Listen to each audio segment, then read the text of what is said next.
इरोडो problem number 1.6। तो सबसे पहले हम लोग देखते हैं कि क्वेश्चन में पूछा क्या गया है। तो इस क्वेश्चन में बोला गया है कि एक शिप है जो कि इक्वेटर के अलॉन्ग मूव कर रहा है टुवर्ड्स ईस्ट डायरेक्शन। तो सबसे पहले अगर मैं इक्वेटर लाइन ड्रॉ करता हूँ तो सपोज ये मेरी इक्वेटर लाइन है और ये ईस्ट डायरेक्शन है और ये वेस्ट डायरेक्शन को रिप्रेजेंट कर रहा है।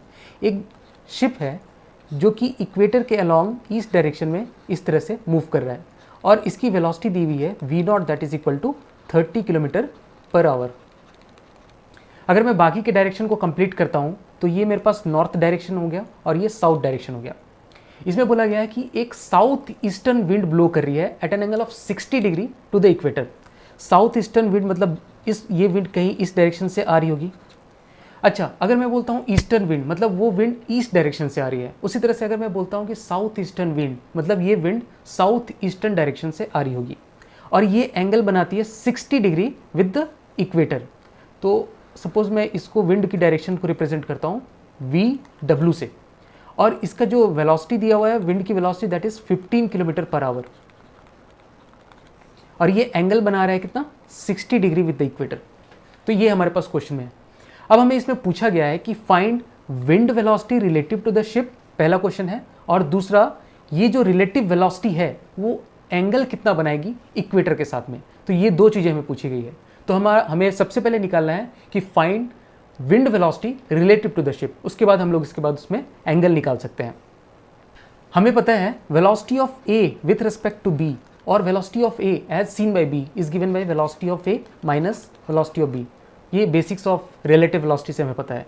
तो हमें निकालना है wind velocity relative to the ship. तो velocity of wind relative to the ship ये बेसिकली निकालना है। ये हो जाता है velocity of wind minus velocity of ship.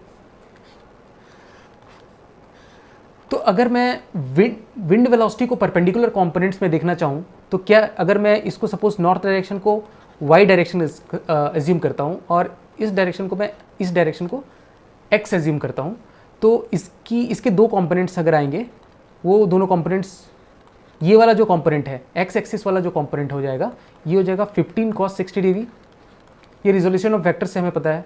और ये जो वर्टिकल वाला कंपोनेंट हो जाएगा इस तरफ वाला y एक्सिस साइड वाला ये हो जाएगा 15 sin 60 डिग्री। तो अगर इसको मैं परपेंडिकुलर कंपोनेंट्स के टर्म्स में अगर लिखूँ तो VW वेलोसिटी ऑफ विंड मैं लिख सकता हूँ क्योंकि नेगेटिव एक्स डायरेक्शन में है। तो ये हो जाएगा -15 cos 60 degree I cap plus Y cap वाला डायरेक्शन में जो है that is J cap direction में 15 sin 60 डिग्री जे कैप। तो ये -15 into cos 60 is 1/2 I cap plus 15 sin 60 degree is √3/2 J cap which is equal to -7.5 I cap plus 7.5 √3 J cap. ये तो आ गए हमारे पास वेलोसिटी ऑफ विंड।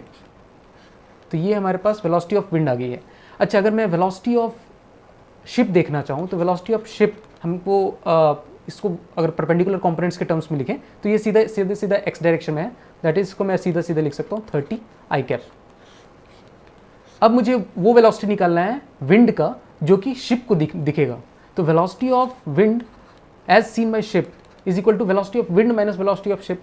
तो velocity of wind is -7.5 I cap plus 7.5 √3 J cap minus velocity of ship that is -30 i cap which is equal to -37.5 i cap plus 7.5 √3 J cap.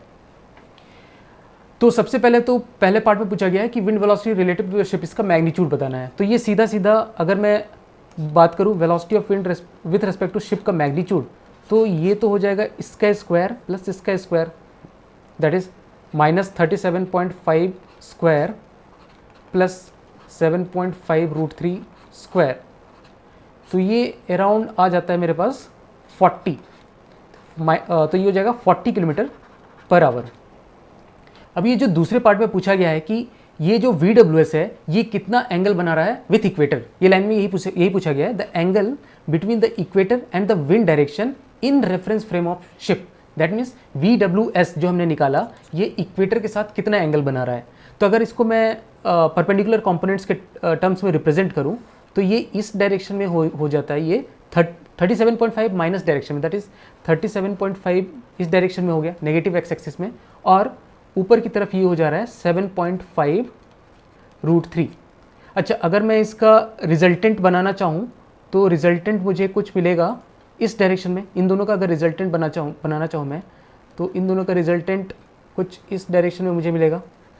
ये मुझे VWS की direction यहाँ से मुझे मिल जाएगी। अगर ये सपोज फाई एंगल बना रहा है इक्वेटर के साथ, ये वाली लाइन जो एक्स एक्सिस हमने एज्यूम की है, ये तो इक्वेटर है, तो ये फाई एंगल बना रहा है इक्वेटर के साथ, तो मैं बोल सकता हूँ 7.5√3 को मैं अगर इधर पैरेलल शिफ्ट करूँ 7.5√3, तो यहाँ से मैं बोल सकता हूँ कि 10 of phi that is equal to 7.5√3 perpendicular by base divided by 37.5। तो यहाँ से मेरे पास ये जो फाई एंगल आ जाता है वो आ जाएगा 19.1 degree, approximately equal to 19.1 degree. तो इस तरह से हम निकाल सकते हैं कि VWS इक्वेटर के साथ कितना एंगल बना रहा है। तो इस तरह के क्वेश्चन को हम लोग इस तरह से सॉल्व कर सकते हैं। Thank you.